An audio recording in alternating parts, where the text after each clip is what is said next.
Assalamualaikum warahmatullahi wabarakatuh.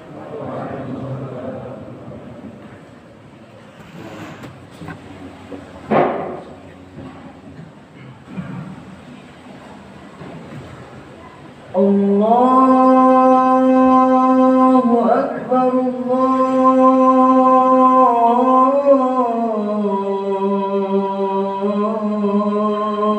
Allahu Akbar.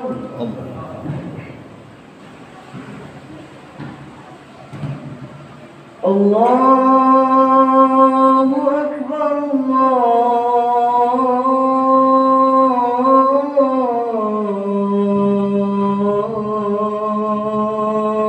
Allahu Akbar.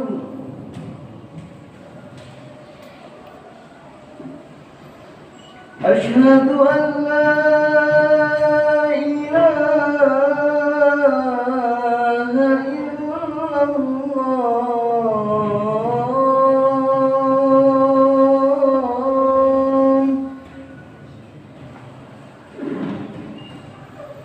Asyhadu an la ilaha illallah.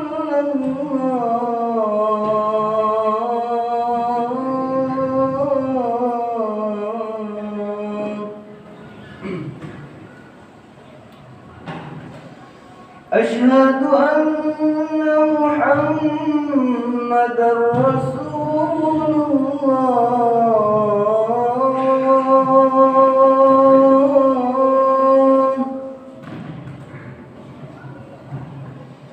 Asyhadu anna Muhammadar Rasulullah.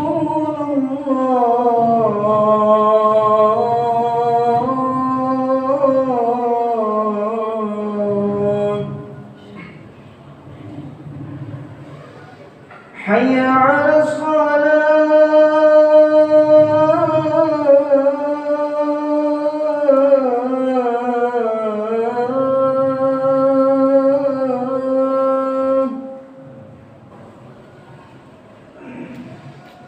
Hayya 'alas salah.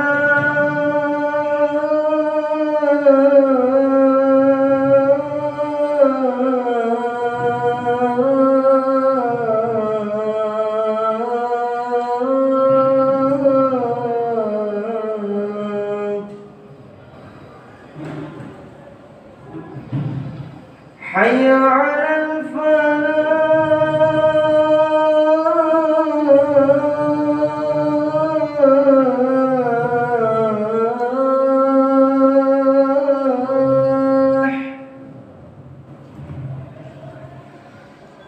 Hayya 'alal falah.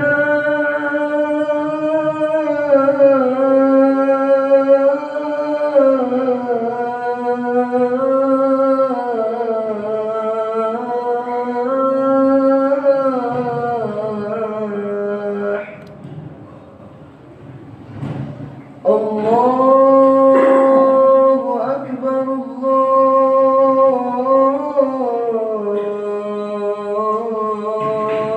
Allahu Akbar. La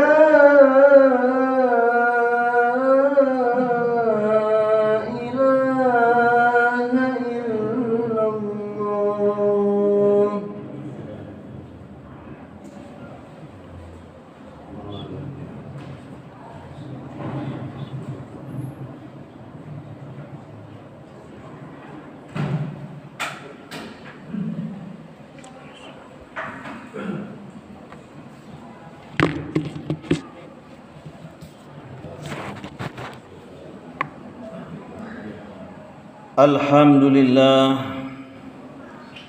Alhamdulillahilladzi anzala ala abdihil kitaba wa lam yaj'al lahu 'iwaja qayman liyunzira ba'san sadida min ladunhu wa yubashshiral mu'minin alladzina ya'maluna as-salihati anna lahum ajran hasanah.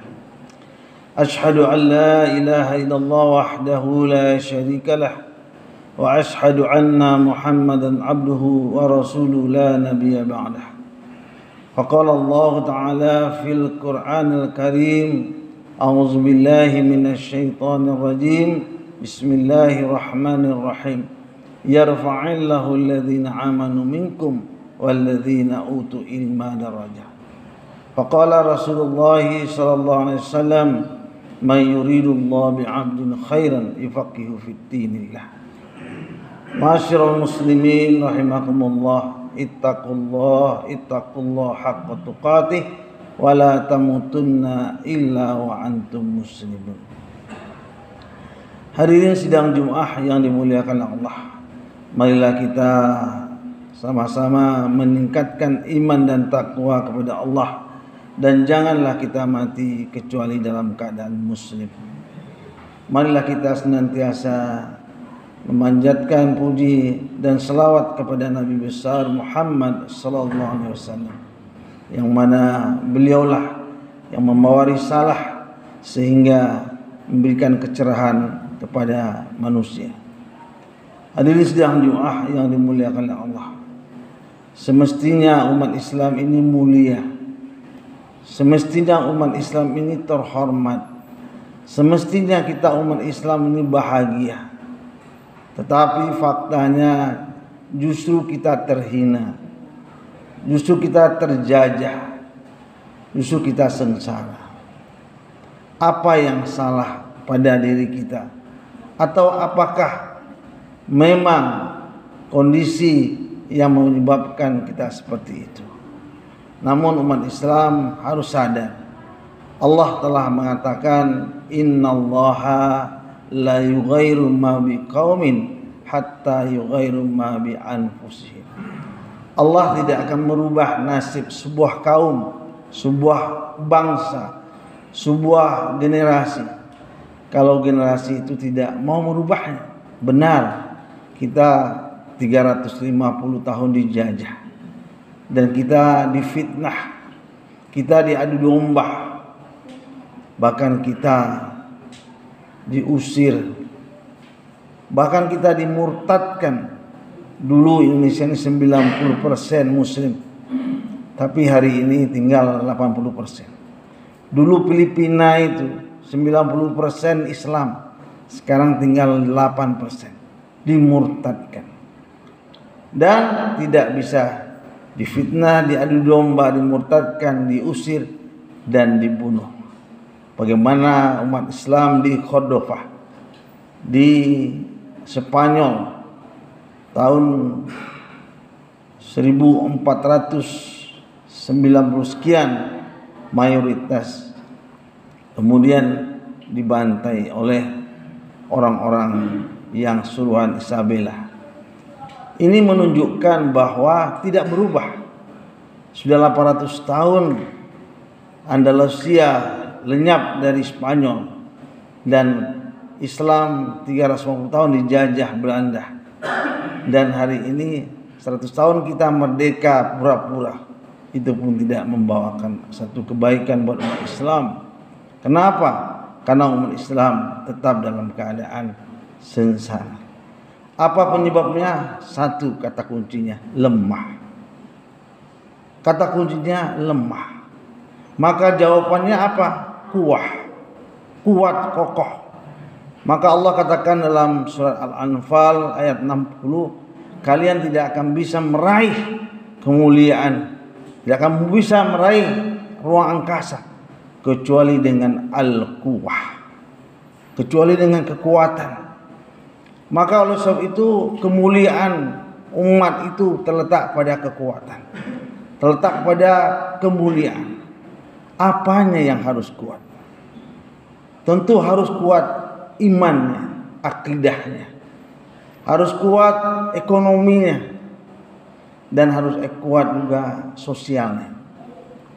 Lalu bagaimana merubah itu menjadi kokoh, menjadi kuat? Maka dijelaskan bahwa ada 5 tahap setidak-tidaknya untuk supaya kita bisa bangkit.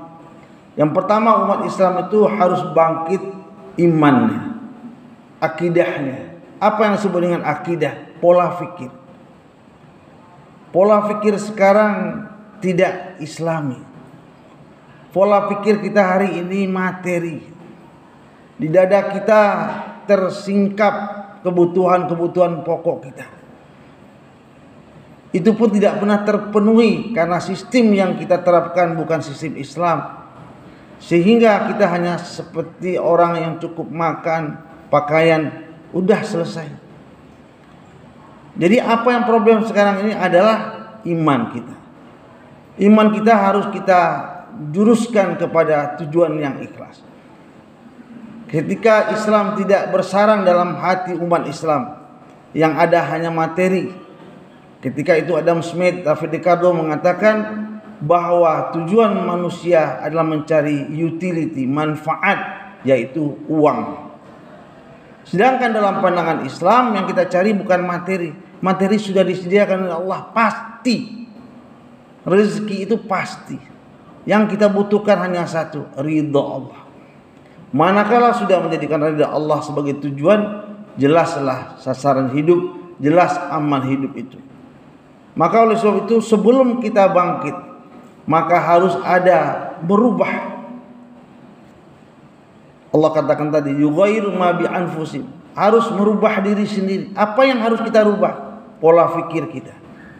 Pola pikir kita bukan materi, tapi pola pikir kita ridha Allah. Maka oleh sebab itu merubah pola pikir itu merubah iman kita, merubah tauhid kita, merubah akidah kita. Dan itu tidak hanya kita, tapi orang-orang yang ingin bangkit bersama kita, umat Islam.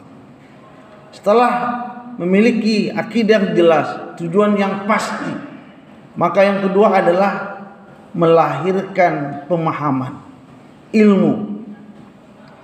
Pemahaman yang seringkali tidak mampu memberikan jawaban terhadap problem yang kita hadapi. Seolah-olah kita kalau sudah pensiun, sudah kita purna dari kerja, kita ingin banyak beribadah dan menambah wawasan keilmuan kita. Itu benar, tetapi itu tidak tujuan. Tujuan kita adalah merubah, mentaghyir. Maka kalau ada istilah Nahdlatul Ulama, sebenarnya nahdoh, kebangkitan ulama, karena akan bisa merubah masyarakat ini hanya ulama. Siapa ulama? Orang yang paham akan Islam. May yuridullahu bi'abdil khairan yufaqihu fid dinillah. Barang siapa yang ingin aku berikan kebaikan kepadanya, maka yang pertama aku berikan adalah aku pahamkan dia Islam. Karena paham ini seperti tadi dikatakan akan menjadi sebuah kekuatan, sehingga merubah cara pandang hidup. Materi kita perlu, tapi sudah dijamin oleh Allah. Rezeki kalian tidak akan pernah berkurang sampai ajal kalian datang. Ajal tidak akan datang sebelum rezeki tuntas, selesai, tunas. Maka oleh sebab itu kalau akidah sudah purna, maka pemahaman harus dibentuk dengan baik.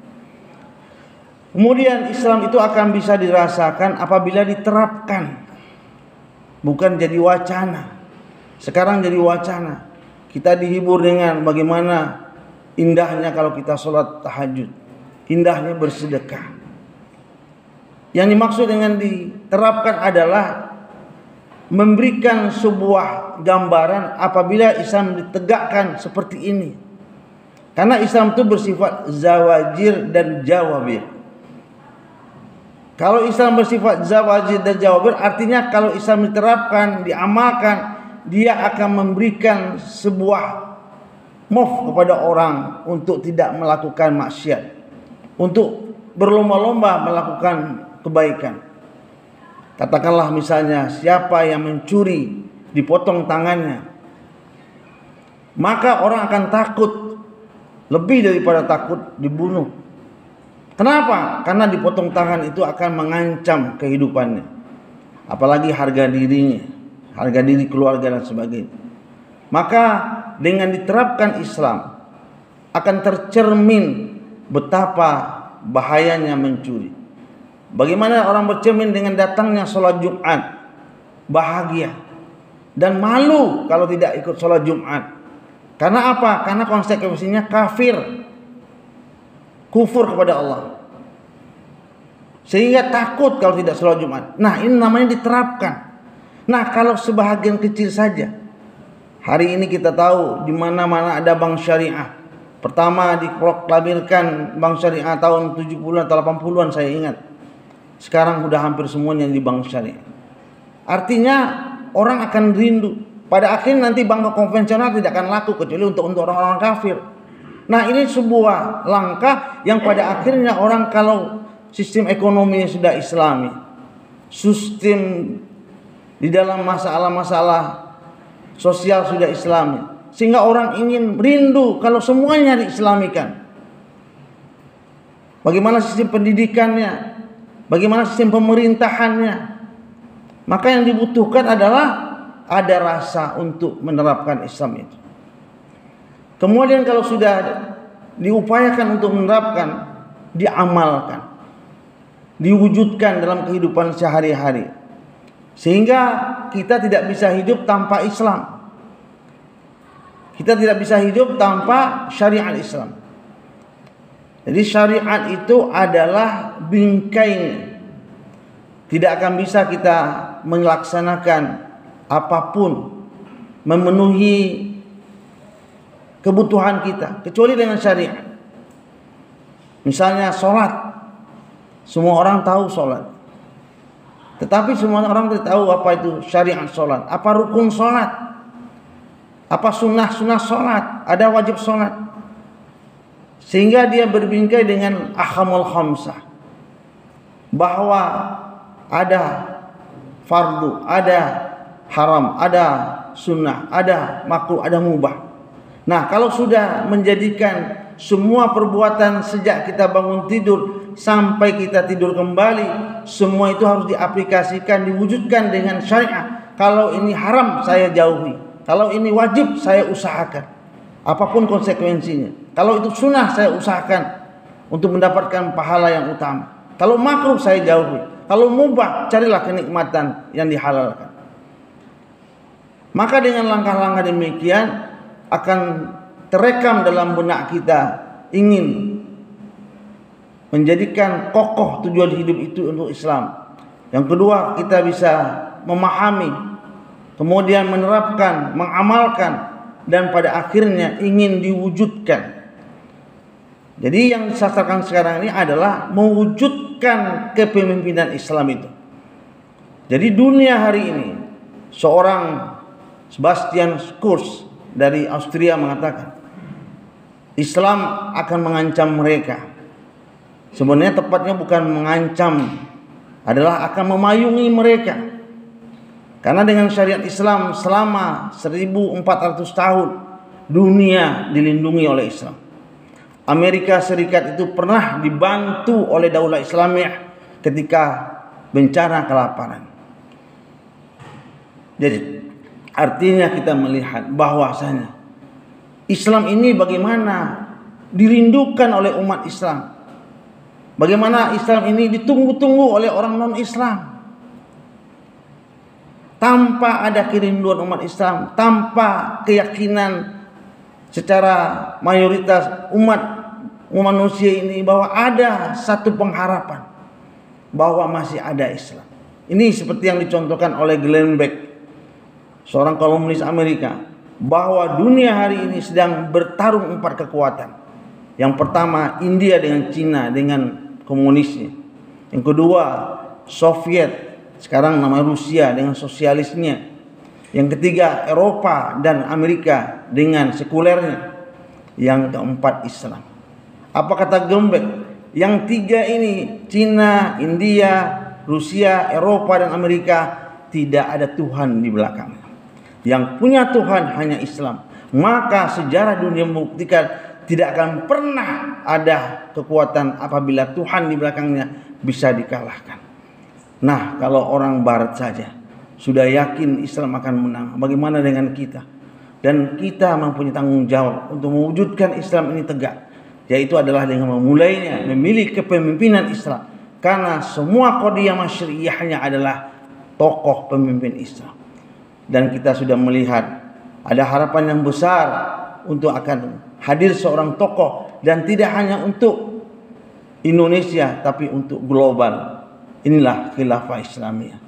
Maka sebuah pameo mengatakan la islata la izzata illa bil Islam. Tidak ada kemuliaan hidup ini kecuali dengan Islam. Wala Islam illa bi syariah. Islam itu enggak ada kalau tidak diterapkan syariat. Wala syariat illa bi daul. Tidak mungkin kita menerapkan syariat itu tanpa ada kepemimpinan. Dan tentu tidak akan mungkin pemimpin tanpa orang yang memimpin dengan bertawakal kepada Allah. Inilah sebut dengan pemimpin yang adil, ulama yang senantiasa wara, dan orang-orang kaya yang pemurah, dan orang-orang miskin yang sabar, dan wanita-wanita yang menjaga kehormatannya. Mudah-mudahan apa yang kita inginkan, yang kita harapkan, tidak hanya kita usahakan, mudah-mudahan segera Allah menurunkan pertolongan kepada kita. Innallaha wa malaikatahu barakallahu wa lakum fil Qur'anil azim wa nafa'nu wa warfa'ni wa iyyakum fima fihi minal ayati wa zikril hakim. Aqulu qawli hadza fastaghfiru innahu wal ghafurur rahim.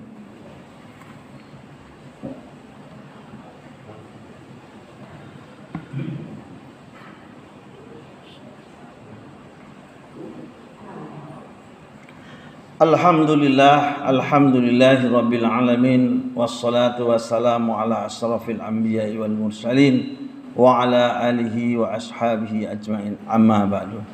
Ma'asyiral muslimin rahimakumullah, ittaqullah haqqa tuqatih wa la tamutunna illa wa antum muslimun.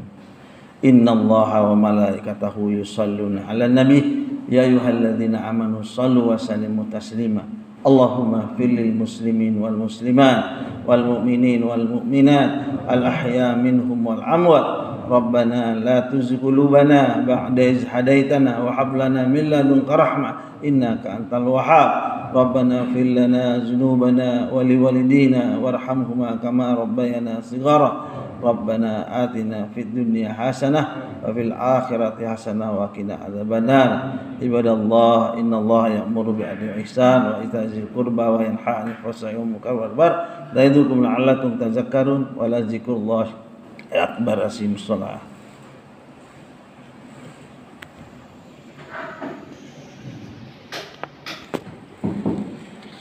Allahu akbar, Allahu akbar.